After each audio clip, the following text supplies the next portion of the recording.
Reinforced learning firewall with adaptive threat detection, presented by Fadarun. Project overview. The problem we were missing was that the traditional firewall rely heavily on static and manually configured rules, and it does not prevent against zero-day attacks. The solution was an intelligent firewall that will analyze packet in real time and make an autonomous decision to protect the network. The core concept of this include kernel level packet filtering with a deep Q learning algorithm in a Linux network to protect the system. The main objective is autonomous detection, so it can detect the malicious packet on its own without human intervention. It's also have a dynamic learning, meaning it's have a reward function in which it is penalized or rewarded based on its decisions. There is also a human in loop. For example, if AI is uncertain about some IP address, it can ask human and vice versa. And human analyst can also force some packets to go which the AI has stopped, and it also use performance optimization.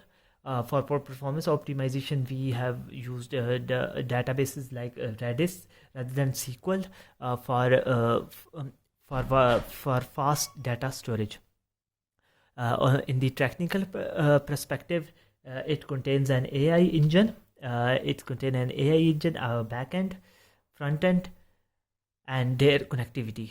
The AI engine is based on PyTorch, and the backend is based on Laravel and RESTful API, and front end is based on React and React Vue.js.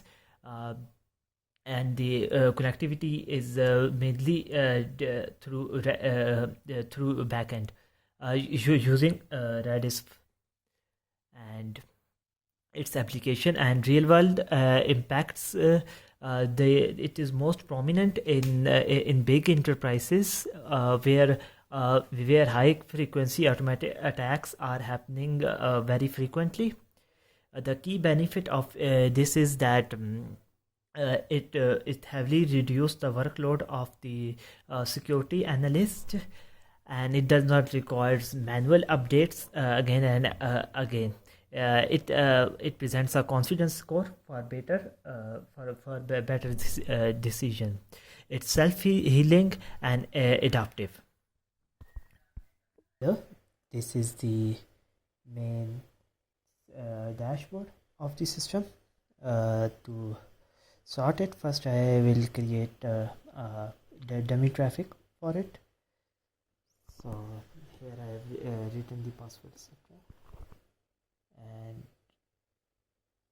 now it started the attack. It's doing two types of attack. First one SYN attacks and high entropy data attacks too. Now the attacks are coming. Here you can see the status of the packets as packets are arriving, from which source they are arriving, and their confidence. As you can see, confidence is fluctuating right now in 35 and 36%, and the status of different of the packets are also being listed. As you can see, the time goes on, the confidence of the model is also increasing. Now the attack has finished, but it has stored most of it in a queue, and it's repeating it. And here I can also allow or block a certain one to change the confidence level too. And here we can see the performance as the attack is going. You can see the performance as it was going up, and here I allow one, and it is give a heavy plenty to the AI, so it's dropped significantly. And this is the training history of the AI as attack goes. It will keep improving and improving. And here are the two IPs which I have allowed. First one and the second one for the demonstration. And the most part of it is not and the most part of its functionality is in backend. So in UI it's not that much great. And here you can also see the now the attack now the attack has also been stopped. This is the main backend of the system. The system is currently running mainly on Docker, and it requires Linux for net filter queue, so that the traffic from the router is routed towards the Docker, and in Docker the agent handles the traffic, and it starts like this. First it will build the system, and then it will create the container for each of the segment, like agent, web, backend, database, and Redis.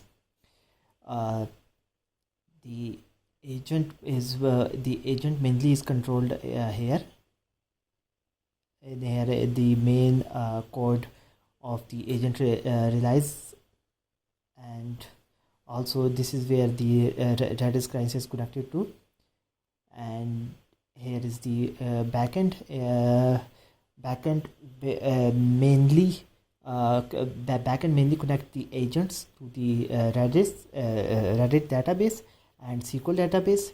Redis database for fast moving packets, so that the database don't slow down the firewall. So we use Redis for this, and once it is stored in Redis, then we shifted to the SQL for vast storage. Here you can see that here the firewall controls happen, like telemetry and review, and if you want to overwrite a packet action, for example, if the AI is blocked or allowed, you can disallow or block it. And here is the front end. Its front end view is for the dashboard, etc. The main files are located in the views folder here, and you can see here the dashboard files and different types of files here. The front is the weakest part of it, because it is mostly dependent on backend and agent, and it does not heavily rely on front end.